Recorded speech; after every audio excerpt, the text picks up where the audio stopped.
எல்லா பக்கம் ரைடு தெரியுமா உங்களுக்கு? தமிழ்நாட்டில் இருக்கிற ஆண்டவர்கள், ஆட்சி செய்பவர்கள் அனைவரும் எல்லார் மேலும் ஊழல். கேப்டன் எப்பயுமே சொல்வார்ல, உப்பு தின்னா தண்ணி குடிச்சுதான் ஆகணும், தப்பு பண்ணா தண்டனை அனுபவிச்சுதான் ஆகணும். முதல் கையெழுத்தில் நாங்கள் டாஸ்மாகை ஒழிப்போம் என்று ஆட்சிக்கு வருவதற்கு முன்னாடி சொல்றேன். ஆட்சிக்கு வந்து 5 வருஷம் முடிய போகுது. கையெழுத்து போட்டாங்களா? எங்காவது ஒரு டாஸ்மாக் கடை மூடப்பட்டதா? கிடையாது.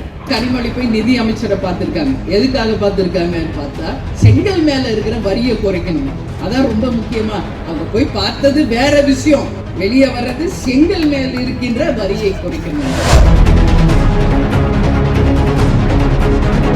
முதலமைச்சர் வந்து டெல்லி போயிருக்கார். எதுக்காக?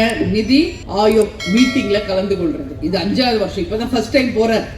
4 வருஷமா அவர் போவே இல்லை. அண்ணன் எடப்பாடியார் கேள்வி கேட்டிருக்காங்க, இவ்வளவு நாள் போல இப்ப மட்டும் போறீங்கன்னு. இன்னைக்கு எல்லா பக்கம் ரைடு தெரியுமா உங்களுக்கு?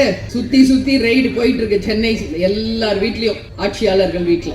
அதனால இன்னைக்கு அனைத்து பேருமே அந்த ரைடுகளுக்கு பயந்து இருக்கின்ற ஒரு நிலைமை. தமிழ்நாட்டில் இருக்கிற ஆண்டவர்கள், ஆட்சி செய்பவர்கள் அனைவரும் எல்லார் மேலையும் ஊழல் நிச்சயமாக நிரூபிக்கப்பட்டிருக்கிறேன். கேப்டன் எப்பயுமே சொல்வார்ல, உப்பு தின்னா தண்ணி குடிச்சுதான் ஆகணும், தப்பு பண்ணா தண்டனை அனுபவிச்சுதான் ஆகணும்.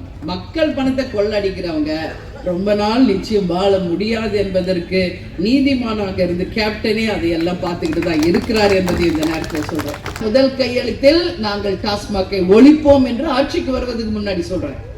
ஆட்சிக்கு வந்து 5 வருஷம் முடிய போகுது. கையெழுத்து போட்டாங்களா? எங்காவது ஒரு டாஸ்மாக் கடை மூடப்பட்டதா? கிடையாது. இந்த மாதிரிதான் இன்னைக்கு தமிழ்நாடு இருக்கிறது. இன்னைக்குதான் கனிமொழி போய் நிதி அமைச்சரை பார்த்திருக்காங்க. எதுக்காக பார்த்திருக்காங்கன்னு பார்த்தா, செங்கல் மேல இருக்கிற வரியை குறைக்கணுமா. அதான் ரொம்ப முக்கியமா. களிமண் செங்கல், சாம்பல் செங்கல், உபயோகமே இல்லாத செங்கல், இதுக்கெல்லாம் வரி குறைக்கணுமா. அவங்க போய் பார்த்தது வேற விஷயம்.